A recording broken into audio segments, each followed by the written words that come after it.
Good morning. Everybody stand up. Well, we've been sitting a bit too long, haven't we? Okay, so look around the room. Look around the room. Identify somebody.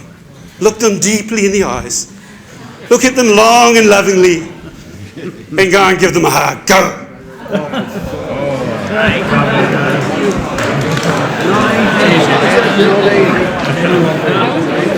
Okay, you let go now. Let go. Let go. Go back to your seats. Some of you are enjoying that just a bit too much. All right, so before my introduction, who's ever heard of me? Show of hands. Who doesn't really care? Okay, that's okay. Cool. Okay, the purpose of this morning really is not me talking and you listening. The purpose of this morning is for you to take some things away that you can apply to your business today. Is that okay? Who's interested in making more money? Okay, who would just prefer poverty? Some people like the pain. Right? Who likes conflict? Who would rather not have it? Who's met some people they wish they hadn't? Okay, so that's what we're going to look at in the next two sessions. First, though, an obvious point might be it's much easier to understand other people if we've got a better idea of ourselves. Would you agree with that? Okay, now some of you, and Matt actually nailed it a bit earlier, some of you just went, oh shit. See, we all happen to talk to ourselves all the time. You're doing it right now. We talk to ourselves at about 450 words a minute. The question is what are you saying? Because the quality of that conversation will determine what you do, what you try, what you attempt, what you avoid, and your opinions, and then your opinions colour your activities. The quality of those activities determine your results. Is this making sense? So if we can give you some little insights as to what you do and why you do it. Have you ever caught yourself doing something you said, oh, I promised myself I wouldn't do that? It won't be you. Look around the room. Look around the room. It's them. Right, so we all do stuff. None of it's necessarily wrong. It's just going to be different. And in fact, the two sessions we're talking about today is a 5-day program broken down into 2 hours. So it's pretty condensed. But you should still be able to walk away with some stuff you can use. Right, so I want you to apply these rules to this morning. There are none. I want you to question, challenge, agree, disagree, interrupt me until you get to what's useful for you. Is that all right? Do we have an agreement on that? Yeah. I'm not really convinced. All right. So 10 is yes, and 5 is I don't really want to be here still. Oh, cool. And 1 is I'm kind of dead, but I don't really know it. Okay, so we got a yes, so we had a 10. Oh, that was. Oh my God. Okay, let's try that again.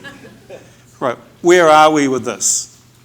Right, who would just prefer to earn what they earned last year?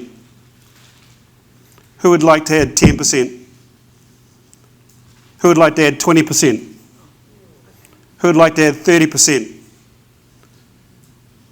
Generally, what I find with the people in my high performance program is if they apply even just half the things that we're going to talk about today, suddenly they get luckier. Because they avoid doing the things that keep them to fall into the traps of their past, and they do and say the things that help them to be able to communicate and be more compelling with the people that they're dealing with. Who would like to be more compelling? Some of you just still want the pain. Right, we'll see how we go, shall we? Okay, so understanding self. Now, on your tables, you should have some handouts. Please make sure you've got one in front of you because how you use that's going to determine how much you get out of it.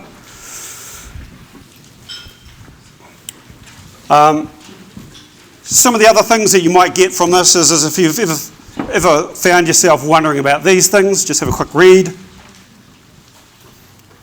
Have a quick read on the screen. Who can relate to some of those? Quick show of hands. Quick show of hands. I take surveys often, so I need you to participate. If you don't participate, I'm going to make you do something you don't want to do. Okay, up to you. All right, who can relate to some of those things? Okay, cool. Who can relate to some of those? Show of hands. All right, cool. So for most of us here, there's at least one or two things that you could apply to yourself so that at the end of the day, you can reduce your stress, increase your earning potential, and increase the number of referrals and returns you get. Who's interested in that? Who'd like more referral business? Who'd rather that business went somewhere else? Just checking. Okay. So, the reason I mention that is because inside of all of us, there's a bundle of things that we might label as emotions. This isn't all of them, this is just a representation. That's how we're built. As analytical as some of you may be, at the heart of it, we're all thinking, feeling beasts. And so what we feel often determines how we think. Now, it's interesting to know that because if we drew a line, and I know Mark uses this kind of metaphor quite a lot, is some of those sensations are going to be above the line and some of them are going to be below the line. Above the line, we tend to be more resourceful and resilient. Below the line, we tend not to be. It's okay to feel all of them. It's okay to feel the ones below the line. Nobody's 100% all the time. It's just not okay to stay there. Have you ever met somebody that's just miserable all the time? Can you just feel the energy draining out your feet? Okay. Just don't let it be you. All right. So why is that important? Because if we allow ourselves to stay below the line too long or too often, our body is designed to produce all sorts of chemicals because we're a chemical machine as well. And if we start to overdose on serotonin, we feel tired all the time. If we start to overdose on cortisone, we feel tired and we gain weight a lot, even though we're on a diet. That puts your body under more stress, which puts you as a human being under more stress. It also creates brain fog, so we can't think quickly or clearly when we're in stressful situations. And it starts to trigger things like fight, flight, or freeze. Is this making sense? So knowing that at a very basic way means that you can have some kind of conscious decision making about where you are most of the time.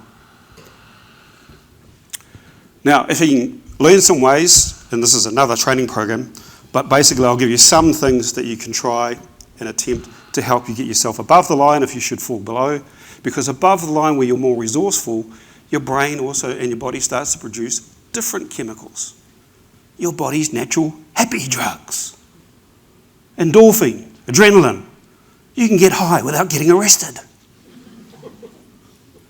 That causes clear thinking, quick action, decisiveness. Useful or not useful? Very useful. Okay. So, the moment you learn how to change your state, you become less fearful. Below the line, we're full of fear. Above the line, we're fearless. Is this making sense? Okay, so if that's true, then what's in it for you? Well, some of those things, really. You start to maximize your natural talents. You've all got them. It's just sometimes, if we're below the line, it's hard to apply them.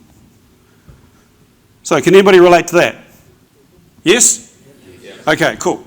I need more proactivity from you guys. I need more involvement. And I need that purely for me because I've got very low self-esteem. Right, so I need the feedback as much as I can. And besides which, if you don't give me lots of feedback, lots of positive feedback, Mark won't hire me ever again. And trust me, I need the money. Okay. So I want you to open your handout now and you're looking for this sheet here. So once you've found that sheet, everybody found that? Cool, I'm going to get you to fill it in. So the first rule, if there was to have a rule, it's ignore what the person sitting next to you is doing.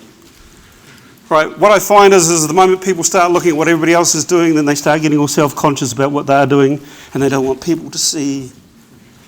Right, I get all that, that's fine. Right, so just ignore the person sitting next to you. Try and be as honest as you can with yourself. right? Because if you write down what it is you think you'd like to be seen as or what you hoped you'd be, you'll actually change the results and get nothing out of this morning. Okay, so try and be as honest as you can. So what I'm going to get you to do shortly, but not yet, is look down those lists, look quickly. If you stop and look at each word and start to analyse each word, or does he mean this, or does he mean that? Frankly, am I allowed to swear?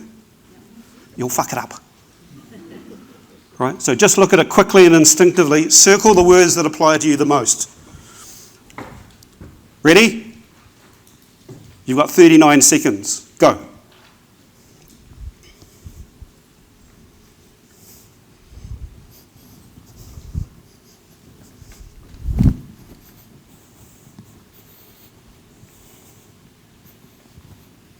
Hello.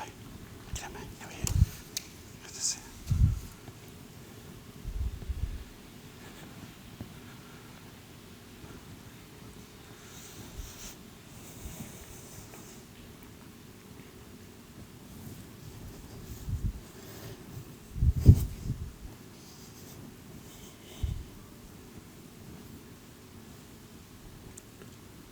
Ten seconds to go.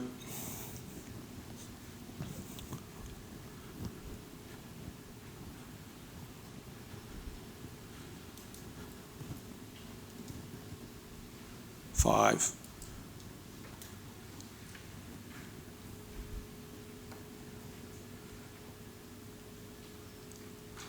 And stop there. So you'll have enough data to get this pretty well right. Right, well done. So what we're going to do next is this. Or what you should have is something that looks like that. Right, what we're going to do now is draw some lines. So across the page between the words particular and loyal, and then down the page between the words calculating and decisive. Please do that now.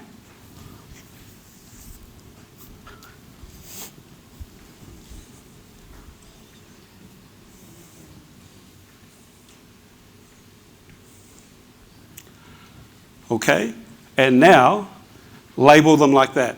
Analytical, driver, amiable, and expressive.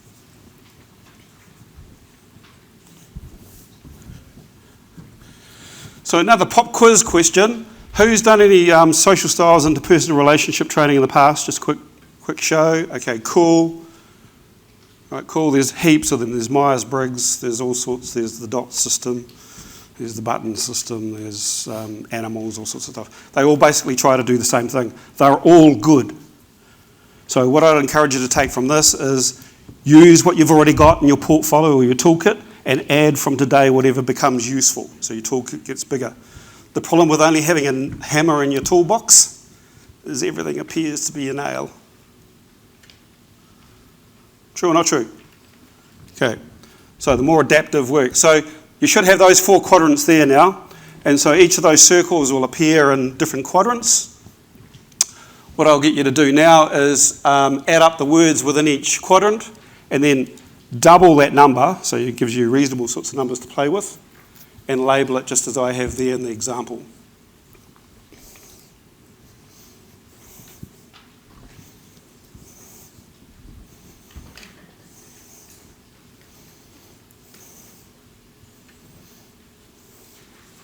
Okay, so add up the words, double it for each of those squares. Everybody done? Who needs more time?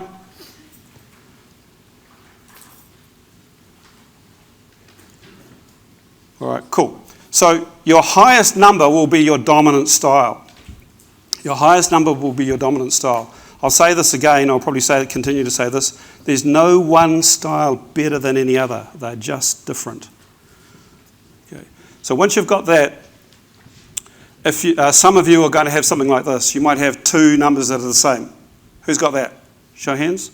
Okay, cool. So you spread across both of those 2 groups. Who's got, or it might be different 2 groups.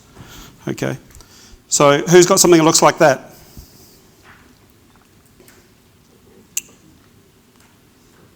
Yeah, who's got that, sorry? So an obvious high score is, as I said before, your dominant one. But don't disregard the other scores. So like in that one, if I came up really expressive, for example, in this example, I'd also still pay attention to the driver and the amiable one later, but we'll do that a bit later. Okay, who's got 3 scores the same?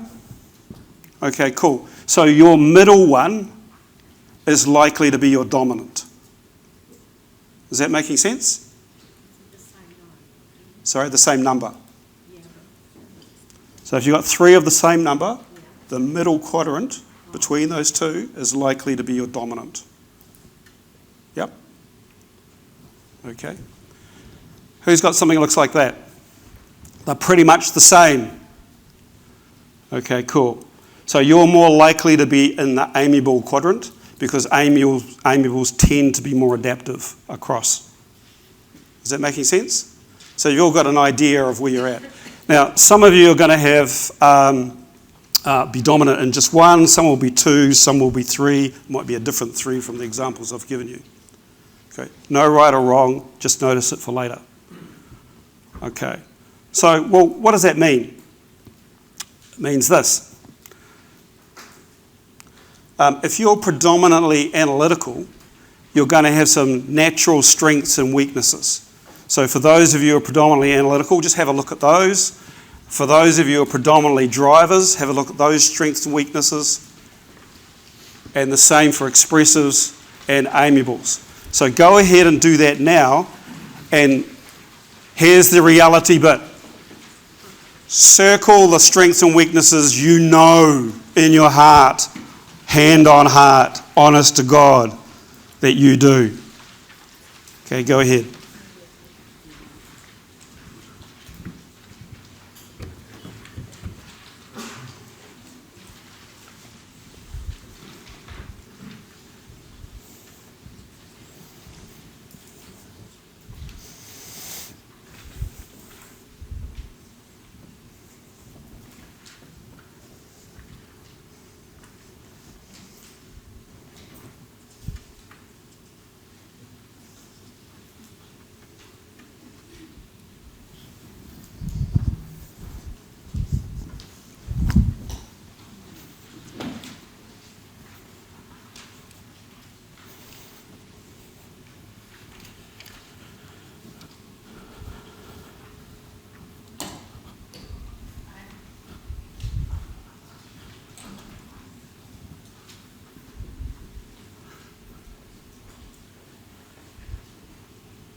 Who needs more time? Okay, another 30 seconds.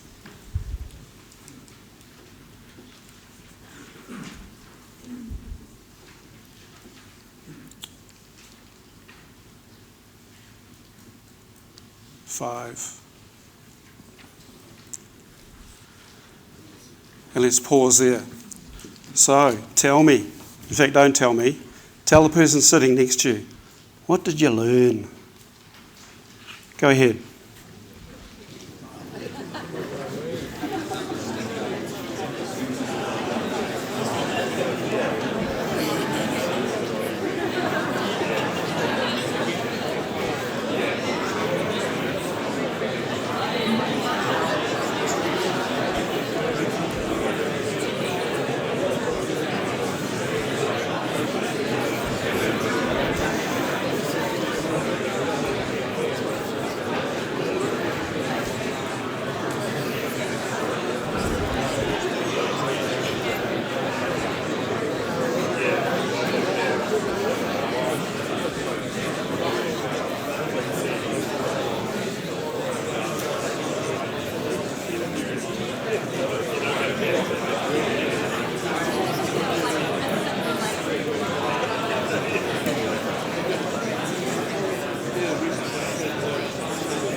Okay, let's just pause there.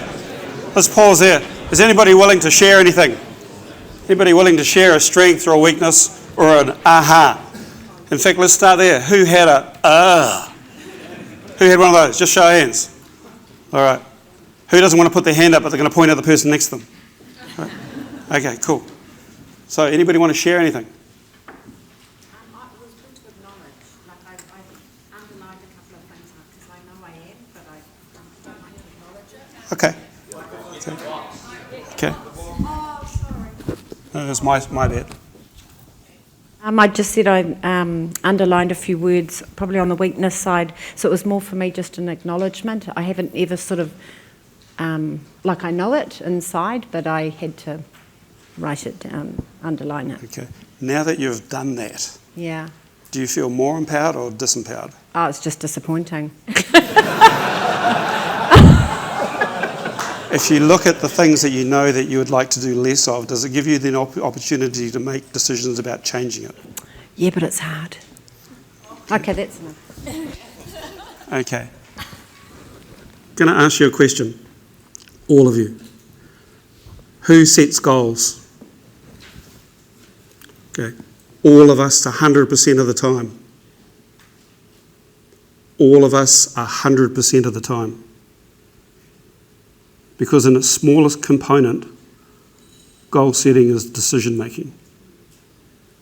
And because we're all talking to ourselves at around 450 words a minute, if you're my wife, it's faster than that. The question has to be, what is the quality of the conversation? Because if we're sitting here saying things like, oh, I don't really want to learn this. Oh, I've heard this all before. Oh, it's too hard. No disrespect. That dialogue could lead us to a decision that says, I'm not going to do anything about it because it's too hard. In this particular example, thank you for the example. That's called setting a goal. If at the end of the session you've managed to maintain that state, that's called achieving it. But if you decide instead that you've found some things through this morning session and perhaps the session after, that you think, I wish I did more of that and less of this. I might not know how now, but there are some people in this room who don't do that. If I went and talked to them and figured out how they don't do that, or if in the break I went and talked to David, or because he has a telephone I could call him, and because he has a computer, he has an email address, I could write to him. And because there's a whole bunch of intelligent people on the planet who also specialise in this stuff, I could ask them if I don't like him. Then maybe, because that's called setting a goal, maybe I'd come up with some different ideas. This is about giving the control to you rather than leaving control to the outside world. Who thinks they can control the economy? No one? Good. Unless, I don't see anybody here who belongs to the World Bank. No. No one's the Minister of Finance. Nobody controls the weather. I'm sure the lady that was asleep up north the other night when the tornado ripped the roof off of her house, she couldn't control the weather either. But there are some things we can control. That's the quality of our conversation, our relationship with ourselves, and what we do with the answers we give ourselves. Do you agree or not? Okay. Now, we're not picking on this young lady because she was brave enough to share it, but who's also felt similar things? Just nod. You're not alone. Okay. Give yourself the opportunity to get more of what you want from being here today. Is that okay? Yep. Have you probably noticed I'm quite straight up? Is that all right? Yep. Right, it's kind of too bad if you, because that's just how I am. Anybody else? Probably too shy now. Okay. Yes? Okay, okay. Good man. You got me? Yeah, what did you learn? Things that I probably actually thought were strengths of mine tend to be weaknesses. Good on you, mate. Good on you. Okay, so what did that tell you? That I'm an arrogant control freak and I'm distant. Good on you, Karen.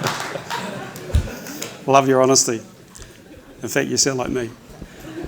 All right. So, what do you think is the way forward for you now? I don't know if there is one. No,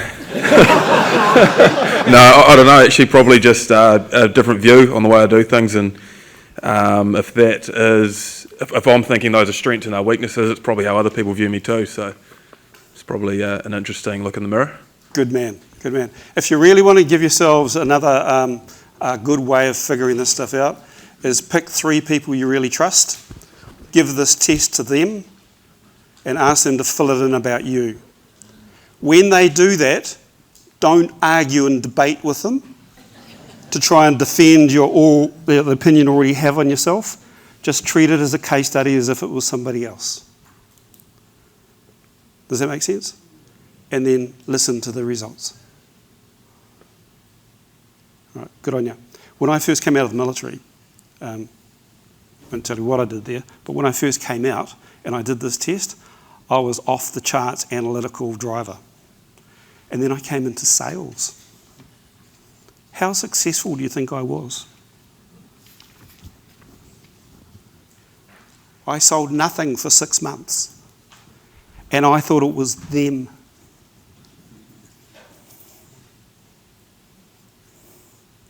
And then I was lucky enough to fall into this kind of training and thought, it's not them. And in the following 6 months, made 250K. The market didn't change. The economy hadn't changed. The weather was still rubbish. What changed? What I was willing to try. My wife still gives me a list of things I still need to work on. But isn't it a lifelong experience? Isn't it? Cool. I admire what you just said. All right. Ma'am. Yep. It's Charlene from Pukekohe. So I've come out expressive and driver. I thought I'd be stronger driver than expressive. Okay, so can I get you to just pause there for a second? No, just keep your body language the way it was. Oh, okay. Yep. I was Keep ready. leaning forward the way you were. I'm going to ask everybody to look at you. Okay, so if you... Yeah. All right. Now, this is a young lady that says, I didn't realise I was a driver. No, I said I thought, I thought I was more driver, but I turned out to be expressive. Ah.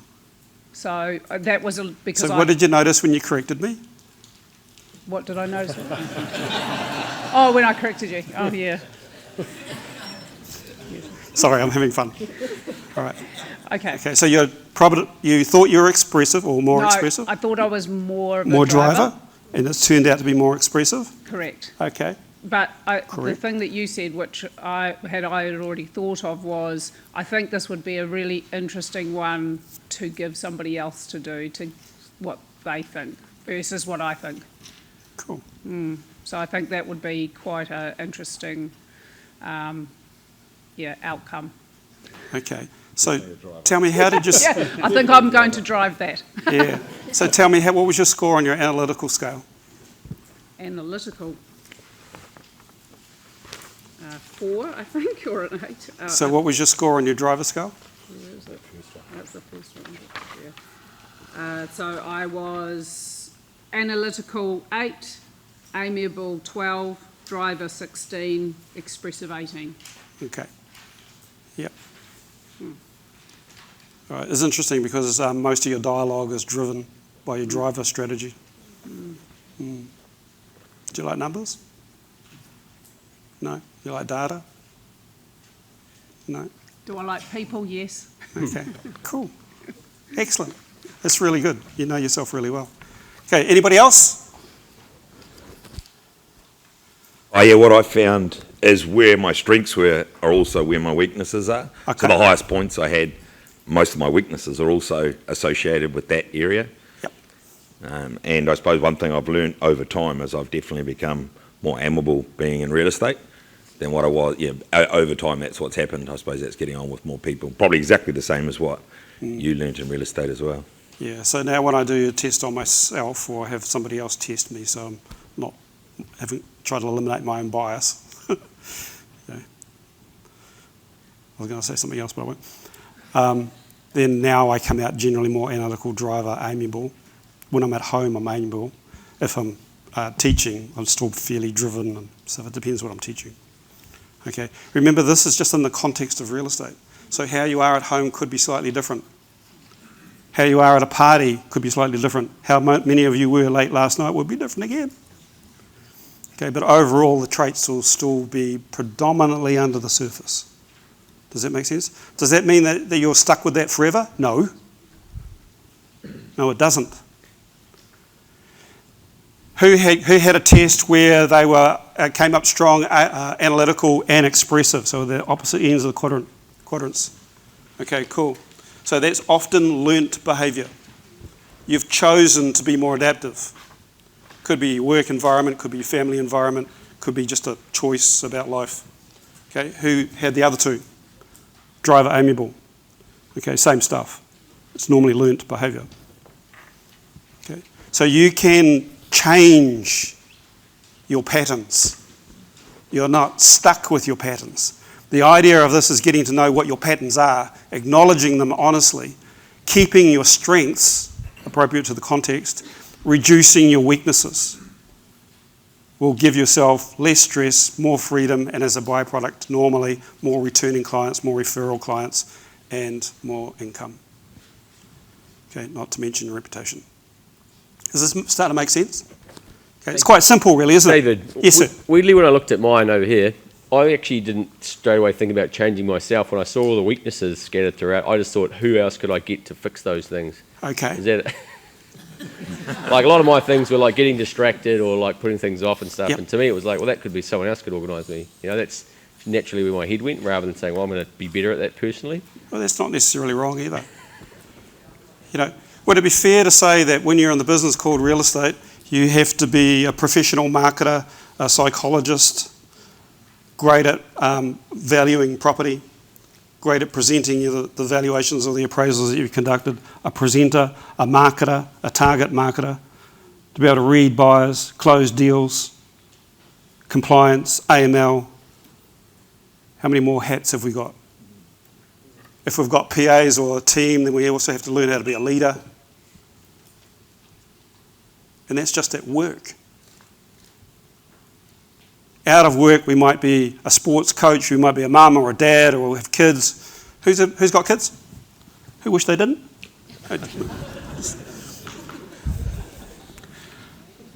Does that make sense? So we've got a whole bunch of hats we wear a lot, all of the time. So delegation isn't necessarily wrong. If your strength is prospecting, listing, selling, negotiating, try and get everything else done by somebody else. That's called a surgical team, isn't it? Yes or no? Yep. So why not have a surgical team around you of high levels of expertise who are all expert in other parts of the business that you can't be bothered with or no good at? So you can focus on what you're good at. In our business, we've got 65 EBUs. Across the 37 years I've been in the industry, I've probably trained hundreds of them. So we know what patterns work and we know what patterns just don't. And most of it has nothing to do with market conditions. It has everything to do with how the people relate to each other or not. Whether they actually leverage that opportunity or whether it's just another bloody bind. Is this making sense? Okay, so the more you understand yourself and the more you can get your team to do this work with each other, the more naturally, I'll say that word again, naturally high performing you become. All of you. And there's one thing that happens when you're with a whole bunch of amazing high performers is you get better. Because that's what happens when you surround yourself with the best, like we've got here in this room. Is that making sense? Yes. Okay, does anybody else want to share anything that they learned so far? All right, cool. So what I'd like you to do now is look at your next... Oh, sorry, over there. Yes, of course we do. Go, Robin. Mine is more about learning because I'm an expressive, and I always thought I was a good communicator. And we lost a listing, and I asked Matt to ring up and find out a little bit about it. And amongst a few other things, one of the things was that Phil and I overtalk each other. So I can talk over top of others. So that was something I didn't realise I did, but now when I go to listings, in my head, I'm saying don't overtalk Phil, let him talk, and wait for the silences. So you can learn from your good stuff that there is a weakness, but just be aware of it and use it. Yeah. Awesome. Who can relate to that? I think most of us, yeah? I think one of the common mistakes I see people making is when the client's talking about something, you already know the answer, and you just want to go. Just remember this, they're not ready to hear it yet. They're still trying to get it out.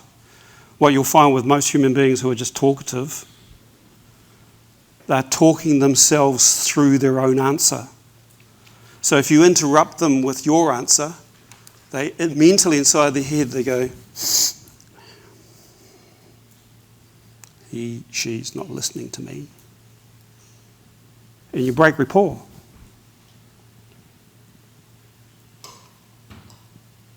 Yes, sir. Thanks for calling me, Sir David. As my kids have grown up, I've always had what I call a flip side theory. So whatever you perceive as a weakness and strength in your personality, there's always a flip side to it. So if you think you're a boring analytical bastard, well, you probably are. The flip side of that is you're highly organised and highly detailed. So I know I've been, since my kids were early teenagers, I keep saying, just remember your flip side. Every time they think there's something wrong with them or they perceive it because their kids have mates have said this or that, I'll always say, yeah, but that's what makes you this, that's what makes you that. I was a freaking noisy bastard at school, and so, you know, but the flip side of that is it's made me good at other things, you know, so Yeah. my flip side there. Cool. You relate to that? Yeah, great stuff. Thanks, mate. Cool. All right, so we're fast running out of time, but what I'd like you to do is now just look at your second highest number. Look at your second highest number and go through the same exercise. Quickly go through that strengths and weaknesses and circle them quickly. Go ahead.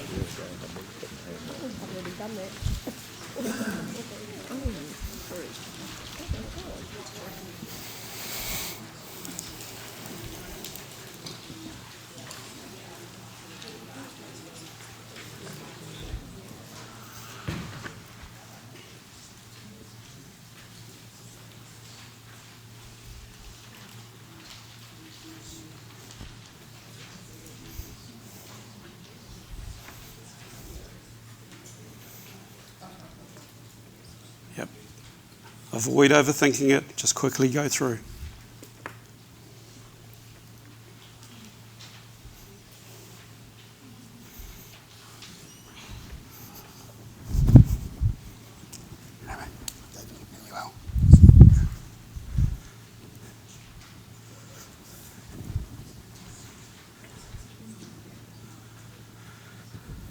Thirty seconds.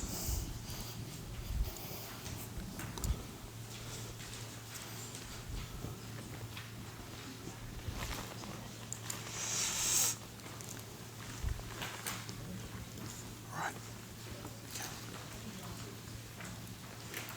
5 seconds.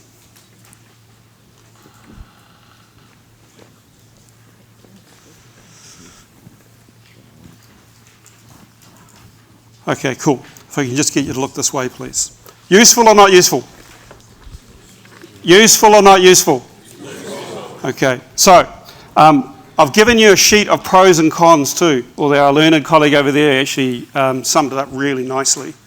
So everything has a strength and everything has a weakness, but it's how you use them. If you can minimise your weaknesses or employ your weaknesses like Robin also talked about, then you can turn it to your advantage. Where the danger is, where it costs you time, where it costs you reputation or rapport with a client, is when you're oblivious. So we're not paying attention to ourselves, but the client's paying attention to us. Do you get a sense of what I'm talking about here? Yep? Okay, so pros and cons. Also, there's some things around time and decisions. So each of us, depending on what our dominant type is, uses time and makes decisions differently. So again, ask yourself, not right now, but in the break or perhaps tonight, what am I doing that works for me?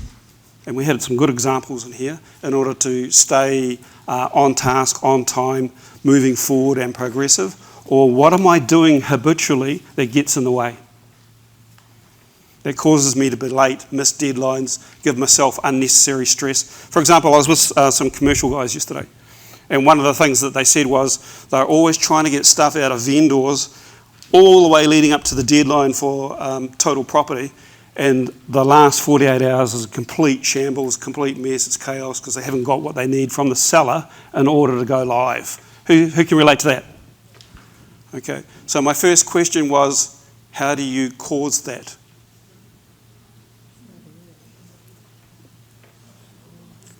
And we went back through the trail or the timeline of activities, and one of the things was they used the TP deadline instead of creating their own.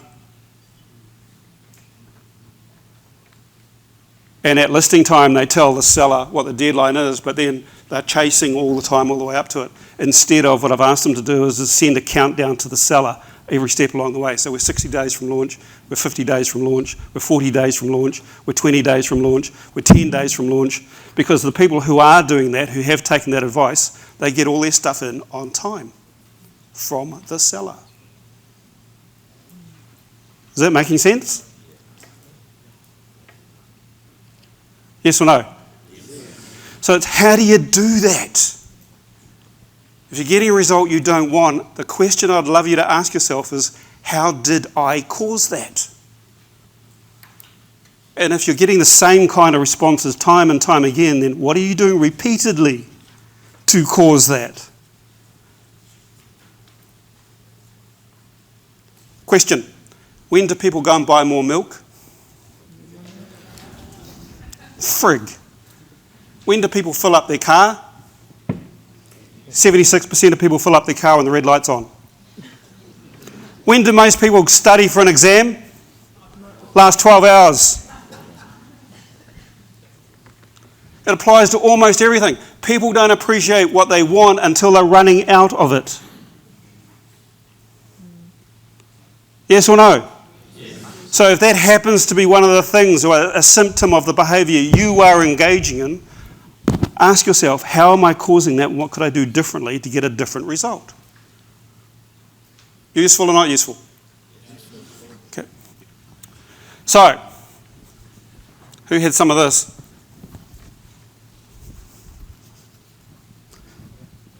Maybe not you, but look around the room. Them. Okay, so it's about how you apply this stuff. That's really what it's about. Remember, what we've talked about so far as we head towards the close is it's not all of you, it's just a part of you. There's lots of other parts of you. There's better programs and goals and values and identity and beliefs and your capacity and skills and also your culture, as well as your experiences. We're just talking about quite a specific thing today. No one social style is better than any other social style. They're just different. So it's learning what predominantly you are and taking advantage of it. You with me? Yes. Okay, so often people say to me, which social style is more dominant in the high performance group that I run? The answer is this.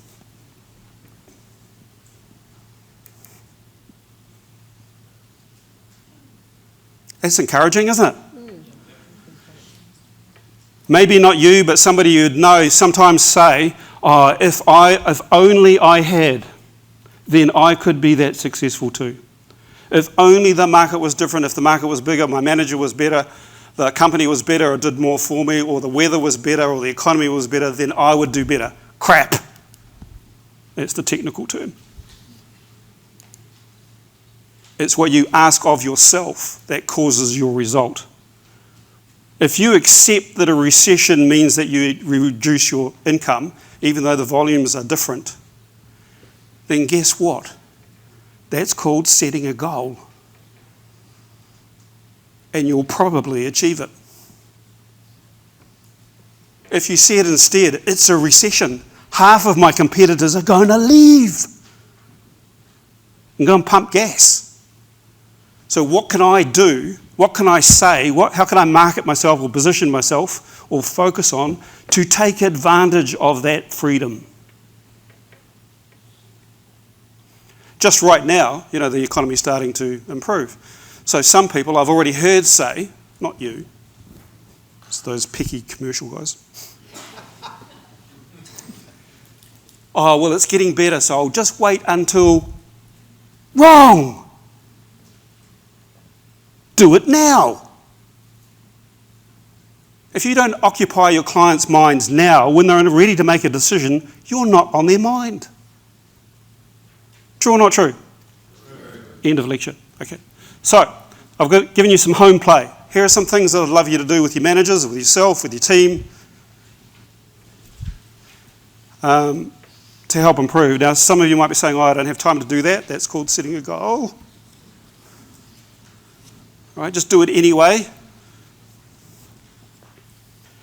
And as I've shared with some of you already, the people that are just doing a little bit often, in fact, even now in my 38th year, I still study something for 20 minutes, 5 days a week. And most of the people that I've ever coached, the moment they've got into the habit of reviewing something for 20 minutes, 5 days a week, within a month, they're much better than anybody else in their market. Within 2 months, they're starting to own their market. Within a year, they completely dominate. It just depends where you want to position yourself in the market. As the leader, or somewhere else on that scale, you get to decide. It's time for morning tea. Thank you very much.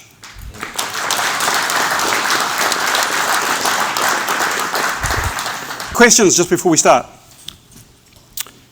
Who had a good chat with others?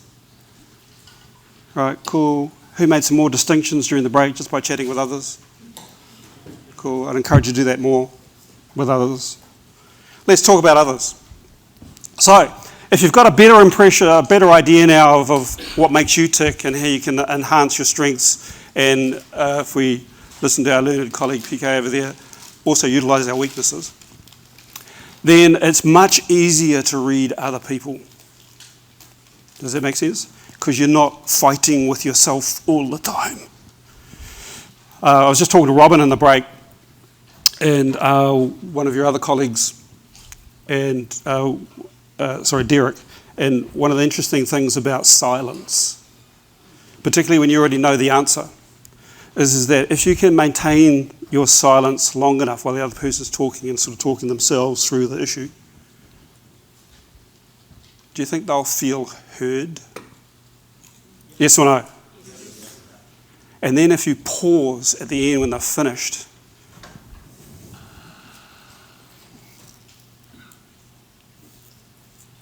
and you just give it a bit of thought, and then you walk them through the solution you've been sitting on for the last 10 minutes. Or you have the opportunity to adjust the solution that you thought you were sitting on for the last 10 minutes because you now understand the full story. What will they think of you? Pardon? Top person, yes. They'll actually think you're wise. Do you think, if you think about it this way, do you think that every day we're awake and at work, we're building a reputation of some kind? If we're late, we're building a reputation. If we're early, we're building a reputation. If we're prepared, we're building a reputation. If we're unprepared, we're building a reputation. Everything we do is adding to our reputation. The question is what kind? Would it be useful to have a reputation for being wise? Some of you aren't sure. Would it be useful to be thought of as being wise? One of your other colleagues, he's sitting, I've lost him now, I had him before, sorry, but he was talking about his ideal self. There's 3 parts to ourselves. Your ideal self, which is how you'd hope to be, how you'd like to be seen, how you'd like to be seen and thought of, but he works on it deliberately. And that's one of the common traits I find with high-performing people, is they've got a really clear view of how they want to be seen and perceived, how they want their life to turn out, and then they act as if that's true through every decision they make. What do you think the natural outcome is?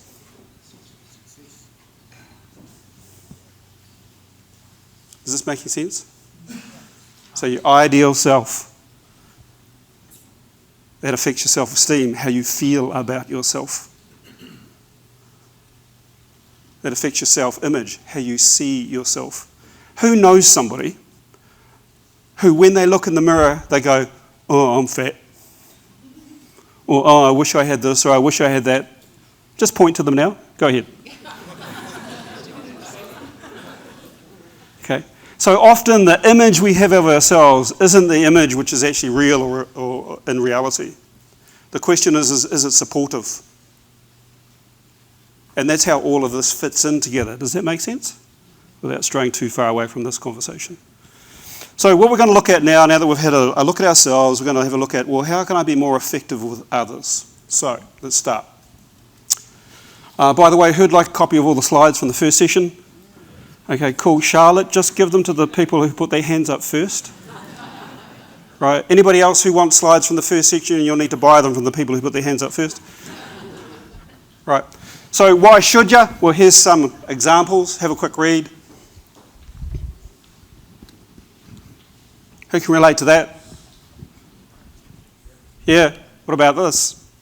Remember this morning we looked at this a little bit? And we said that where we are on our emotional tone scale is either going to be above the line or below the line. It's okay to feel below the line. It's just not encouraged to stay there.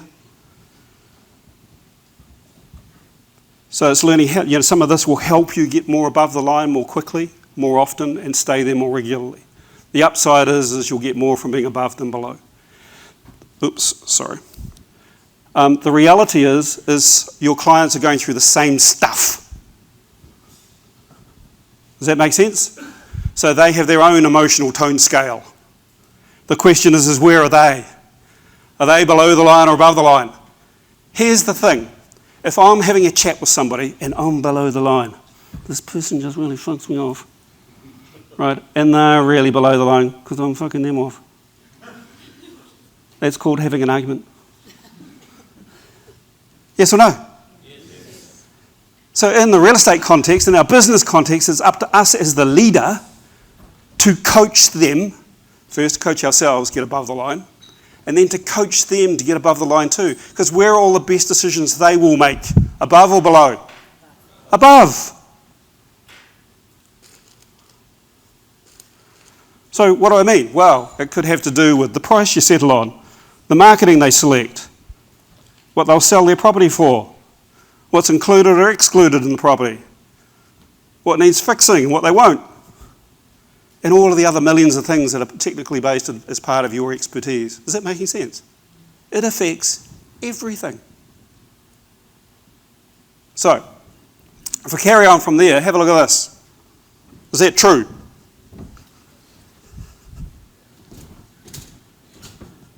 Is it true? Depending on the view that we're taking, depends on what we see. But if what we're seeing, we're hanging on to as if it's the truth, and they're doing the same thing, which happens to be a different view, it's called picking a fight.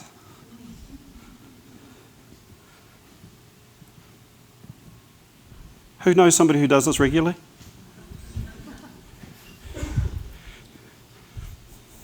Okay, useful or not useful?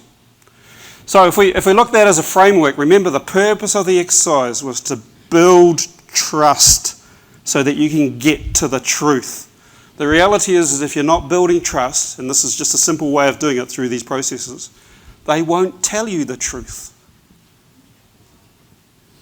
Who's ever worked with a client and in hindsight, after the deal is done or some later stage, you've actually found out that what they told you in the beginning wasn't the whole truth? That has to do with trust. And it might not have anything to do with what you did or said, it's just themselves. Where were they on that emotional tone scale that caused them to not feel like they could open up and trust you? So rather than find out halfway through the process or at the end of the process, why not find out in the first 5 or 6 minutes of talking with them? Will that reduce your stress? Okay, just checking who prefers to be stressed. Just some people do like the pain. Right. So part of this is a law, and it's kind of it's an intangible, but it's still there. It's a bit like gravity. So, gravity works like this, doesn't it? You can't really see it. But if we went onto the roof of this building and stepped off, whether we understood gravity or believed in gravity or not, it would notice us. Yeah? Law of requisite variety is the same sort of thing. Law of requisite variety says that if you've only got one way or limited ways of doing something, then you're at the mercy of those that have got more ways than you. If you know only 1 or 2 ways of presenting information to a seller, and they don't work or don't match the social style of the type of the person you're talking to, you're stuffed. If you've got 10 or 15 different ways, because you can isolate really quickly, conversation within the first 10 or 15 minutes, what social type they are, what to do and what not to do you think you've got a better chance of getting what you want? Yes or no? Yes. That's what we're talking about. Okay. So law of requisite variety says it doesn't matter what social type I am. Right? Predominantly, as I mentioned before, myself, I'm analytical driver most of the time. Got a little more flexibility, but still not much. But if I sat there and I said, well, this is just how I am, take it or leave it, I'm making an income decision. I'll say it again. If I defend who I am, this is just how I am, and I'm not going to move, I'm making an income decision. But if I say instead, this is actually how I am, but I'm going to be smart enough, versatile enough, adaptive enough to understand the other person and adapt my style to match what they need so they make decisions to work with me. Doesn't change who you are. It just means you're better at negotiating. You're better at presenting. You're better at being compelling and convincing conversationally. Just conversationally. Does that have some value? It does, doesn't it? Is it tangible? No. Will you notice it in your paycheck at the end of each month? Yep. If you start getting too much, just give it to one of the charities that BRG sort of produce. Right. Who would like a tax? Who hasn't got a tax problem? Who has not got a tax problem? You're all underpaying yourselves. It sounded funnier in my head. You know what I'm getting at though, don't you? Right. Be better with people and you will have a tax problem. Who would be okay with that? Okay. So, one of the ways of keeping yourself safe, because sometimes when we get feedback from other people or we're having a conversation with another person, in fact, who's ever met a person that they just push your buttons? You know what I mean? It's just like you just look at them and go, "Ugh." Then they open their mouth and it's like double. Ugh. Right? If we stay connected to that feeling, will that impact on my ability to act? Yes? How I react? Yes? How then I interact? Yep? Yes or no? So one of the affirmations that I get people to use all the time is this one. Observe other people's behaviour. Don't absorb their behaviour. It's just their behaviour. Observe, not absorb. I mean, if you're at a party and have a really good time, absorb it. Right? Get in amongst it. Really feel it. It'll make you stronger. It'll strengthen your immune system. It'll make you feel happy. Right? But if you're in a conflict situation, just observe the other person's behaviour without absorbing any stuff that they might say that would otherwise be hurtful. And here's the other part of making that easier. Observe without judgment. Because sometimes in our head, talking to ourselves, we can start to say things like to ourselves, oh, they're a tosser. Right, and the moment you say that to yourself, it shows in your eyes.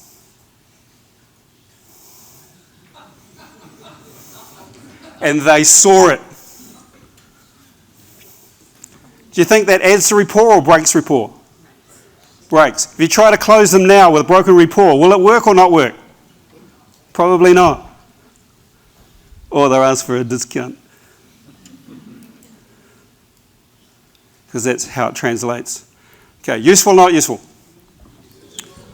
Okay, so if we just take that another step further and we go, okay, all communication is important. You know, even though I'm a linguist in terms of talking, well, the language of high performance is different from the language of failure. Both are a strategy. People who are constantly unsuccessful use a certain set of words and phrases repeatedly until they get a result called failure. High-performing people use a totally different language. But language itself, the words, actually when you look at the science, suggest that it's only about 7% of what I heard. The tone that I used is 38% of what they thought I meant. So words are important, tone's critical. You with me? What's the largest part? Body language. Okay, 55%. So if you look at that then, what you're saying with your eyes, what you're saying with your mouth, what you're saying with your body determines what the other person thought you meant. Now, most of us are doing this automatively all the time, we're just unaware of it. Like right now, you're all sitting in the chair and you're unaware of your feet within your shoes until I mentioned it or you've got a sore foot. True or not true? Just notice them now. There you go. Now notice the weight of your body on the chair. You didn't notice that before because you weren't paying attention to it. But now you notice it, yes or no? Some of you are leaning forward, some of you are leaning back. Right, it's interesting looking around the room. In fact, I'm going to get this side of the room just to stay exactly as you are. Do not move. Got that? Stay exactly as you are, don't move. Don't move. You're allowed to breathe, but don't move. Okay, everybody on this side, stand up and try and get a view of these people. Beautiful bunch that they are. Right, so even though most of you are looking at me because I'm the speaker, I'm the centre of attention, it's all about me. Right, at the same time, I can still see who's sitting in rapport with the person next to them and who's not. Because the people that are sitting in rapport, you guys have a look at the people who are sitting really similarly. So here we've got two ladies with their hands like this and both their feet are crossed, right? They're both leaning back in their chair. You guys are doing different versions of the same thing. You're all sitting in rapport. What I did notice was we've got this side of the table is full of blokes. They had totally different rapport, but with each other. Not with the ladies on the table. Sort that out. Okay, and over here we've got these two young ladies sitting in rapport. You three are sitting there. Mark's going, don't call me, don't look at me. Hey Mark, g'day mate. You're looking good. That Botox is working for you. Right. And similarly, all around the room, the people that already have a good relationship, because you were already seated, weren't you? You were already told where you were going to sit. So whether you know the person or not know the person, just because of the morning, I can tell who's had a good time meeting the person sitting next to them and who hasn't. You cannot not communicate with your body. Are you with me? Right. So now it's your guys' turn. You people stay. You stay exactly where you are and exactly how you are. Your turn. Look at them and you can see the same thing. Who's standing in rapport? Who's not? Right? You'll see some matching, what we call matching. So some people will be standing with their feet shoulder width apart, like these guys here. One slightly forward, so you guys are in rapport. Your hands are down low, yours are in your pocket and yours aren't, but they're out in front, which matches the person standing next to you and the person next to him. You see what I'm getting at? You can tell straight away. We've got a couple down there that they actually moved away from each other. I'm not going to go there. Right, so whether you're with a client or in a room full of your peers or at home or at a party, you can tell who's in rapport with whom, who's having an affair with whom. Who's telling the truth or not?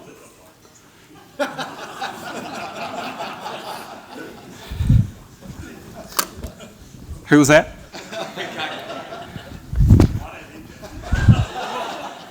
I just said, what did that look like, the affair side of things? How are they looking? Good on you, mate. I'll put that up for auction later. All right, is this making sense? Okay, give yourselves a hand and take a seat. That was a pretty weak kind of peer recognition. That's even weaker. Give yourself a big hand. Cool.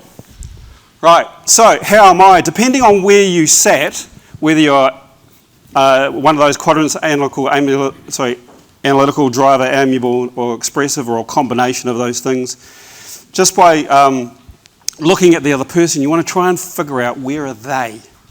Is this making sense? Now, we're going through this in a very analytical process over the course of the next sort of 40 minutes. But the reality is the more you practice that, the quicker it gets, until it becomes intuitive. When you're driving your car, this is a bit tricky really, but when you're driving your car, who's ever just arrived and can't remember the trip? So who can remember when they were first learning to drive? Who can remember, who was taught by their parents? Right? How many grey hairs did your parent have by the time you finished? Because everything's a conscious process, isn't it? Gear changing, looking in mirrors, driving, keeping to the left or centre, looking out for other traffic, looking out for pedestrians, all those things. It's conscious, right? It's hard. But now we've actually relegated it to the back of our mind, not to the front of our mind. And that's what you can do with this too, if you just study a little bit every day. Does that make sense? And often what I find with the people I've coached, within 60 days of just practicing for 20 minutes a day, 5 days a week, and discussing it at their branch management meetings or discussing it within the teams or at any other point with somebody else that they trust or want to play this game with, then they get better faster, which is what I'm going to encourage you guys to do. So we're looking at how am I. So have a quick look at your notes now just to remind yourself. Quickly.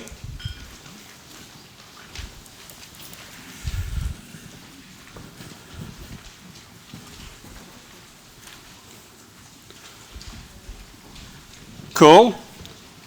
Now, what I'm going to get you to do is this, is that there are some very simple ways of looking at another person and breaking all of this stuff down to some very simple processes.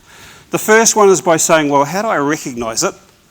And it's like, okay, so first of all, I want to look at how responsive is the person to me when I'm having a conversation with them.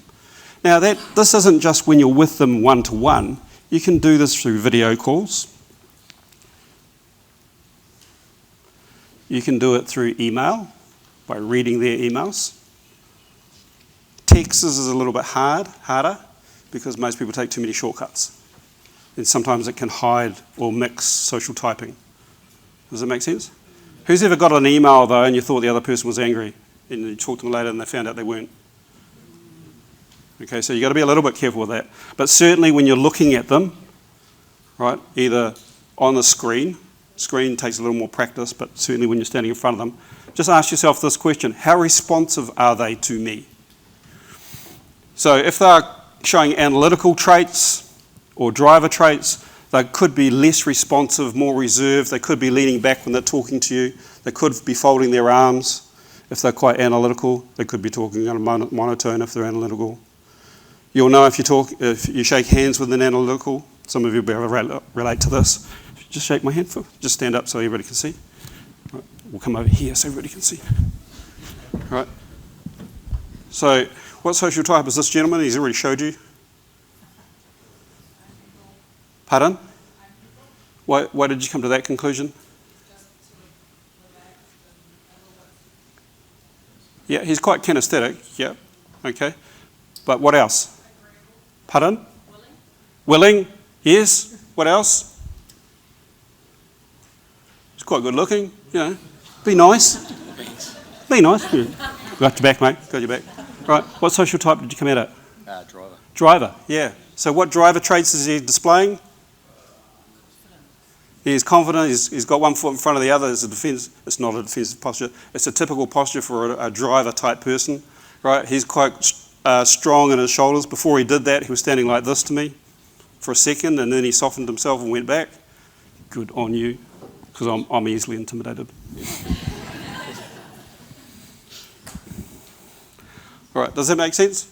All right, so anyway, that's an aside. But you'll know when you meet an analytical person simply by shaking their hand. Shake my hand.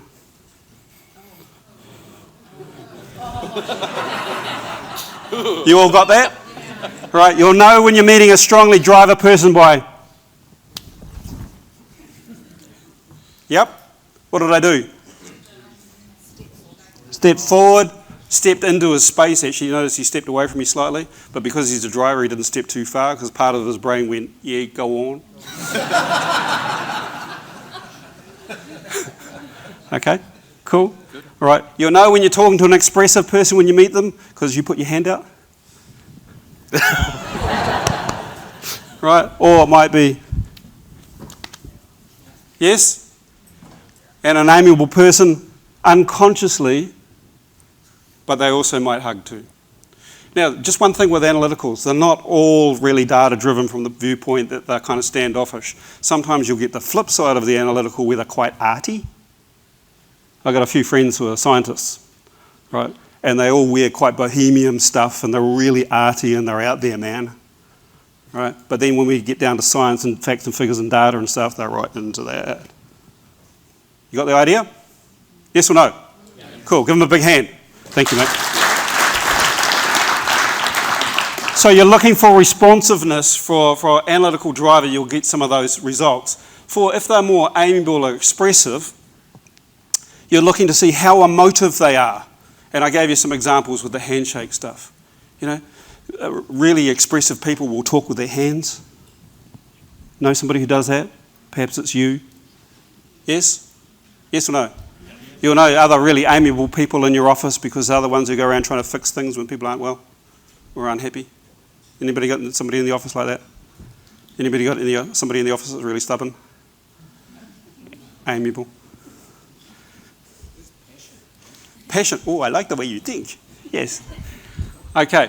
So another thing you can do is look across that spectrum and go, well, how assertive are they being?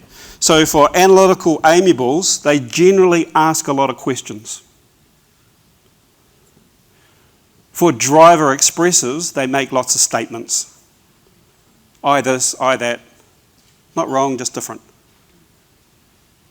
So between... say that again. So between those sets, you can quickly isolate who you're dealing with. And if, for example, you decide, oh, I'm dealing with somebody who's showing me a lot of driver traits, that won't be all of who they are, but it's certainly part of who they are. And I can see that they're using, so that's their control responsive, and they're doing more telling than asking. Yeah, they're a driver. Got the idea? If they're doing those things, telling more, but also really emotive, yeah, they're an expressive. So within a few seconds of meeting a person, you're making some probably good guesstimations about their social type. How long did it take? Seconds. Seconds. So you can do the same with amiables. If they're asking lots of questions, but they're relatively emotive as well, then they're probably amiable. And same here, asking lots of questions, but a little bit controlled, a little bit standoffish perhaps, not a lot of facial expression, probably analytical. Now, there's no right or wrong with this. If you decide later on in the conversation, actually, they're pretty analytical, but man, I can see some driver stuff creeping in there, just apply them both. How long did it take? Seconds. Useful or not useful? Okay, so what I ask people to do is this. You use that really basic grid, right? And for me, I keep it on the screen of my mind. So I've got a heads-up display, just as you have. Do that now. Put your heads-up display. Have that grid in front of you as you're looking at the person across the table from you. Yep. So you've got that in front of you all the time. So when I'm looking at somebody, g'day mate, how are you? Yeah, good, thank you. Good. Right. Then, oh, here we go. We've got a strong hand grip. Right, he's front on. Right. He's actually trying to squeeze my hand. It's going to fall off shortly. He's a bit nervous. Well, he now doesn't want to hold my hand. Right. Thank you. Give him a hand. We can if you like. Yeah. Okay, cool. Right, but by doing that, and if I'm going how assertive, how responsive, right, very quickly I can get down to predominantly driver. Predominantly driver? No, analytical. Predominantly driver, analytical then. Yeah, no, very much. Very much a driver. Okay, does that make sense? Okay, cool. Just remember, I'll always be right. Thank you. Okay, useful, not useful? All right, so what I'd like you to do now is I want you to take that chart, right? I'm going to leave it up here on the screen, and what I want you to do is pick a person in the room, right, and go and have a talk to them and try and decide what social type they are, and then once you've got what you think you're right about, then ask them what their test told them. Do you understand what I'd like you to do? Go and talk to a person, have your heads up display as you're talking to them. When you think you've picked their social type, then ask them what their test told them they were. Go ahead. Okay, shh. Who's got a result? Show of hands, who's got a result? Okay, who wants to talk about the result? Yep, ready? Should have been a rugby player. Okay, so what we found was really interesting is how when you're conscious about it, how much you take in, and we were both mirroring each other quite a lot when we stopped and thought about it. We were literally, if I folded my arms, he'd fold his arms, or if I loosened up, we'd end up talking. So it was quite interesting to watch our body language as well as our communication via smiling and laughing and talking. So yeah, it was quite interesting. But we picked each other's pretty much. So well done you. Give them a big hand. Now, here's the interesting thing. So far we're trying to establish, are they more control responsive or more emotive? Are they more tell or ask? And then we've started to mix in with, are we matching and mirroring? It's different from mimicking. Right? If you start to mimic the other person, they will know. Right? And then you've broken rapport. Does that make sense? But strategic matching and mirroring causes, in NLP terms, is they like you more. Is that harmful in your business? no, If they like you more? full trust. Not too bad, is it? Now, another way you can match and mirror is if they talk really quickly, as drivers and expressives will tend to talk quite quickly, if you can match the pace at which they're talking, then they'll like you even more. But if you're really expressive and you like to talk really quickly and they're really analytical and they talk quite slowly, but you don't adjust to their pace, but you just kind of barrel them with information, right? They won't like you a lot. Does that make sense? Because they're going to feel like they're being bombarded with information. They haven't had time to process. So if you're a driver expressive person, my advice to you would be to slow down when you're talking to an amiable, analytical person. Slow down your speech. Try not to get to the outcome too quickly, even though you know what's the best advice to give them. And inversely, if you happen to be an analytical or amiable sales consultant and you're talking to a driver, stop waffling. You will lose them. Does that make sense? Okay, just get to the point. Right. As a generalization, if you find that in a presentation currently you have this way of presenting information, let's just say it's a submission listing documentation process, and you have this document that you want to start at the beginning with and you want to go through every single page, right, because that's your style, and they happen to be of a different style, in their head they've actually stopped listening to you, and in their self-talk is something along the lines of, well, we should just get on with it. Through gritted teeth. Okay, so you're not in rapport. So try and adjust the pace of what you do to the person you've identified you're with. That kind of versatility, that kind of flexibility will add more to your profit margin than almost anything else, I can tell you. What happens if you're with a husband and wife and one's, how do you deal with that? That's a great question. So the question he's asked is, what do you do if you're dealing with a husband and wife, as a metaphor, because there's so many different types. Yeah. Partnership, yep. And different social types. So what I'd encourage you to do with them is what I'm doing with you guys. So when I know that I'm talking to, I've identified some analyticals, amiables, expressors in the room. When I'm looking at them, I talk differently from when I'm looking at you. Right? And you can do the same thing. It's easier when you're doing it with only two people. How many of your businesses are owned by more than one person? Your listings, I'm talking. All of them.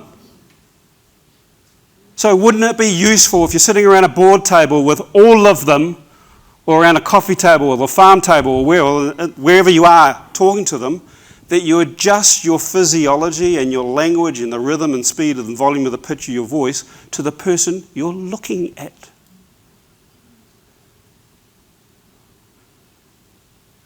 Do you think you'll be more compelling and more convincing?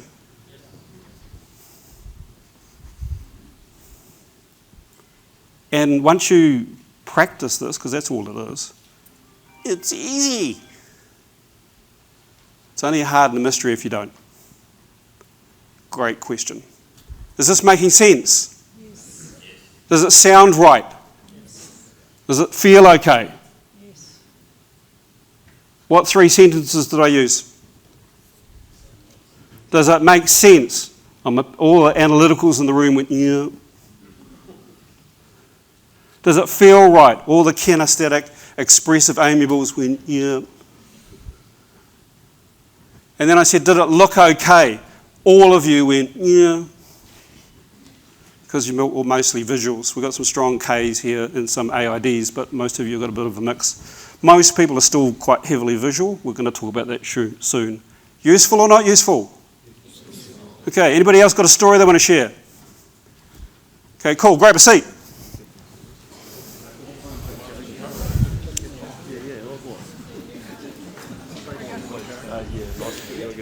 So we're going to move on, but I've deliberately given you more slides because the purpose of the exercise is to, Charlotte's going to send you all the slides.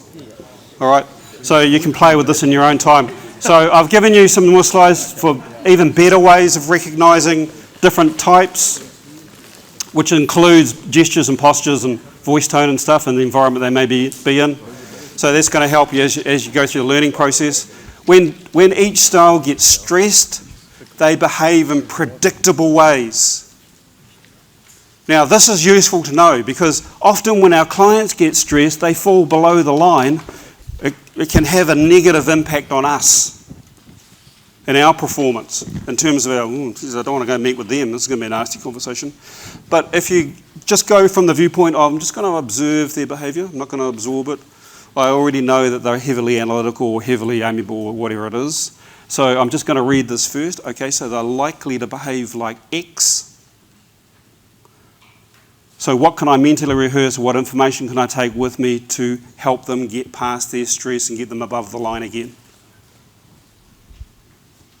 Strategic? Yes or no? Yes. Simple. If you don't do that, sometimes you'll present information that's meaningful to them, sometimes you won't.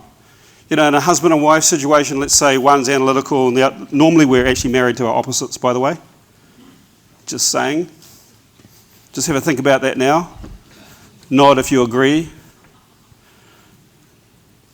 Okay, nod if you don't know. Do you communicate this stuff differently to the commercial guys versus us? Yes. Rural guys? Yes. Yep. Another good question. You got 2 in a row, mate. So as a statement rather than a question was, do I communicate this differently to commercial guys than rural guys? The answer is yes. Context is different. Similar. As a generalisation, if you use the same stuff, you'll still get good results. But there's distinctions there that I wouldn't make here and vice versa. But, you know, country folk are better, aren't they?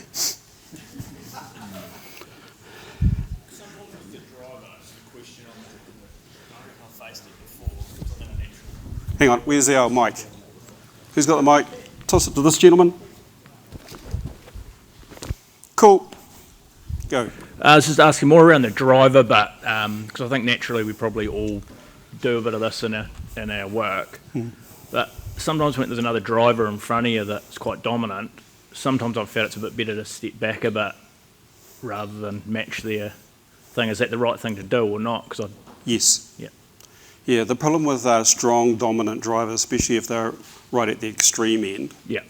is it's very easy to pick a fight with them because they want to be right. Just like I was joking when I was talking to this gentleman here who's a strong driver, and so am I, and we were having a laugh and he was doing some good things. Then jokingly I said, just remember, I'll always be right. His nostrils flared. Yeah. Does that make sense? Yeah, 100%. Yeah. So yeah, you're right. Yeah. Cool. Okay. Useful? Okay. So people behave when they're stressed in a way that you'll be able to anticipate and therefore minimise. You with me? Okay, cool. So same with buyers. All buyers go through a level of buyer's remorse. Typically that will be habitual as well, and those are they. Same with sellers. All sellers go through a level of seller's remorse. Have you ever had a seller, I should have taken that off you gave me 3 months ago? Yeah, there's an example. Have you ever had a seller say, I wished I hadn't sold? Have you ever had a seller say, I wished I'd picked something? No. Okay. Now, how people are convinced are also wrapped up in this. So if you want to be more compelling and more convincing and close more deals, this is one I'd like you to pay particular attention to. Because there are some things you can do with each type which causes them in their head as they're listening to you to go, yeah, this guy really gets me. This is the guy, or the chick, this is the person I want to list with. Right, so to be compelling and more convincing conversationally without any effort, I'm not talking about selling. I'm just talking about having meaningful conversations where people just want to go yes to you and they want to tell their mates that you're the person that they should pick. Right, so getting to yes versus no, because no can mean two things, couldn't it? See, most people when they get the big E&O think, or feel below the line, I'm being rejected, they don't like me, or they're going to go with that other bloke, or, and then they do a dance in their head about what all that means. Instead, what I'd like you to, what I'm going to suggest to you is that you can only ever spell no, K-N-O-W, because the moment you get a result or response from your client, at least now you know something. You know where you're up to with them. So you can change your tact, change your stance slightly, and go again and get a different level of no. So now you know where you're up to again. Because this is about discovering stuff. You with me? Okay. So in terms of social type, regardless of what type they are, most people will actually need to see, hear, or feel things a number of times over a period of time, and normally through different media.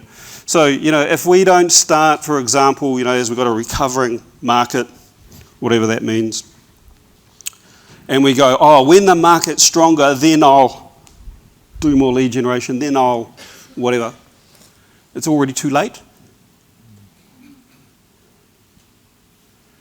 Because people are already thinking about it now. So if you've stopped communicating with your advocates, the people who are responsible for probably 40 or 50% more of your business than anybody else in your database, if you have stopped sending out just listers or just solds, or if your phone rings like that,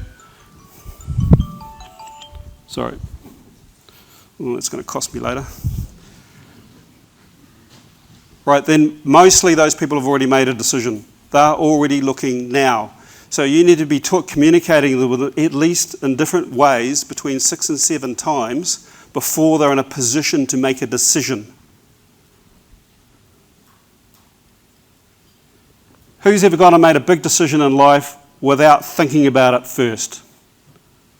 Some of us. Who has deep regret about that? All of us.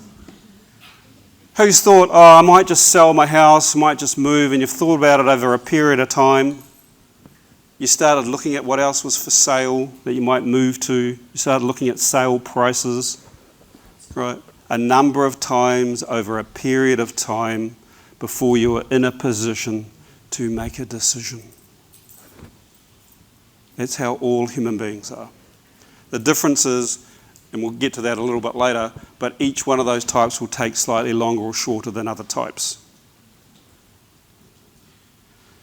That's why geographic farming sometimes doesn't work, because you're not building on that momentum of multiple times over a period of time. There's a break in it, and that's called starting again. Same with the posts on your social media. If you are frequently posting case studies, testimonials, just listers, just sold, what's for sale next, buyers looking for, and then you go back again, new case study, new testimonial, new or next, and you just keep rotating that, then over time, over a period of time, as people meet you or hear about you, and then they Google you to find out if you're any good or not, they come across this stuff. Most of the decisions your clients are making are doing it from the comfort of their homes, not in front of you. True or not true? So you've got to reach into their mind long before you ask them for the listing. Does that make sense? Okay. So, decisions, I gave you an example of that before. Does it look right, feel right, make sense to you? Those are typically out of the 4 social types, typically the kind of words or phrases they use. Tell me, looks right. Who could use words like that? Which social type? Pardon? Analytical? Pardon? Expressives, more typically expressive. I know expressives that have bought cars from pictures. Then the car shows up and they go, oh my God, what have I done? Guilty? Okay. Good on you, Matt. Good on you. Who might use sounds right?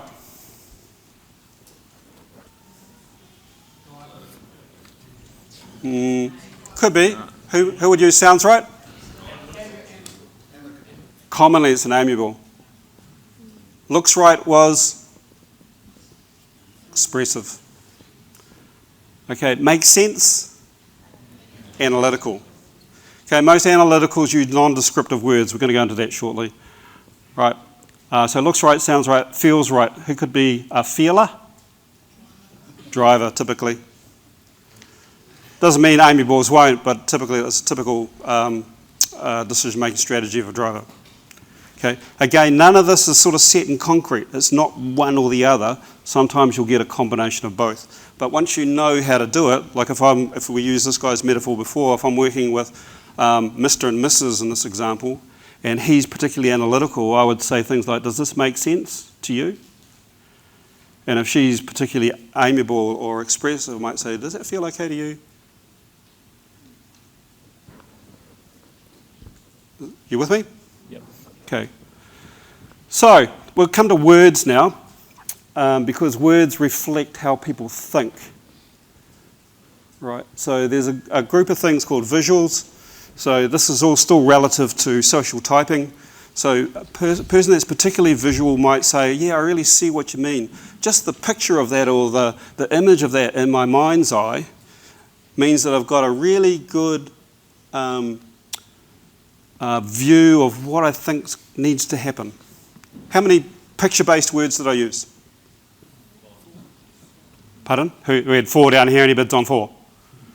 Any bids on 5? 5, going more. Any bids on 5? Who had 6 anywhere? There's 7. So if somebody starts using particularly visual words and you start using those words back to them, they're going to click with you. Now the same thing happens with auditory. Some people, they'll say, yeah, I hear what you mean. Yeah, I can hear that. In fact, got the idea? Right. And particularly auditory people will probably bob their head. They'll go, yeah. And they'll face their dominant ear towards you as they're listening. Useful? Okay, so the same thing happens with kinesthetic people, people that are really, and typically they could be drivers or amiables, stereotypically. They'll use words like, it feels right, yeah, got a real feel for that. They'll use those kinds of sensory-based words. Yep? Yes? Okay, and lastly, we've got digital auditory, AID. These are people who use words that are non-descriptive, as I mentioned a bit earlier. So typically they'll use words like experience, but experience about what? You can't picture an experience unless you describe it visually. Got the idea? So if they start using those sorts of words and you give them back to them, and stereotypically, what social type could this be? Analytical? Yeah, typically analytical. So if you start using analytical terms back to them, they'll click with you. Right. So, we've got time for one more exercise. So I'd like you to stand up. Cool. I really admire how you guys are getting into this. Normally, sometimes by now people are going, oh my God, really? Really? Do we have to do this again? Yeah, yes, you do. Okay, so what I'd like you to do is look across the room, identify somebody, right, and go and talk to them, and just chat and see if you can determine what kind of words they use the most. Go ahead.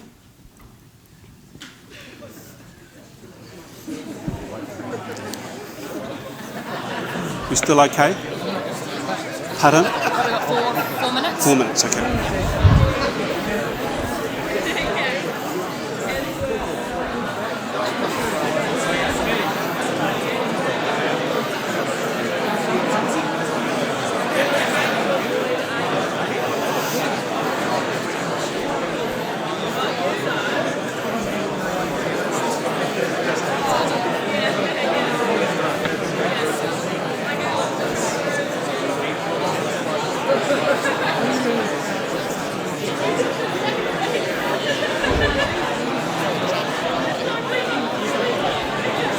All right, stop.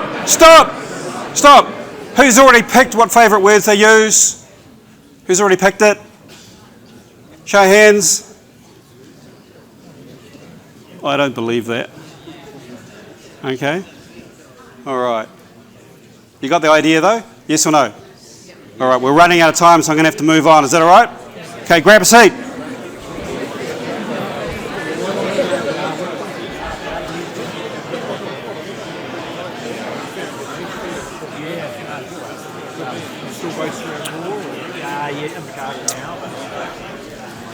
So, just to finish, just to finish, there's a couple of things that are on the slides that you'll get when Charlotte sends them to you, and I've created a whole bunch of, this is just an example, if you're dealing with whatever social type, I'm going to give you a bunch of do's when you're with that person. So once you've identified the kind of person you're with, because you've got your heads up display permanently on the screen of your mind now, haven't you? Yes. Okay, there's a bunch of things you can do with that person which is going to cause them to like you more, and there's a bunch of things which I'd ask you to avoid doing. Okay, so you're going to have that's your takeaway. And then here's your home play. Again, what I'd encourage you to do with your managers or with your team or with others that you trust or want to have a play with, depending on how you took that, just practice. Just practice a little bit often, and you'll make finer and finer distinctions about what works and what doesn't. And so your toolbox is going to get bigger, broader, and deeper, and you can just pull it out when you need it because you need it, and it's the right thing to do because they need it too. I hope it's been really useful. I really appreciate you playing the game and the invitation. Thank you very much.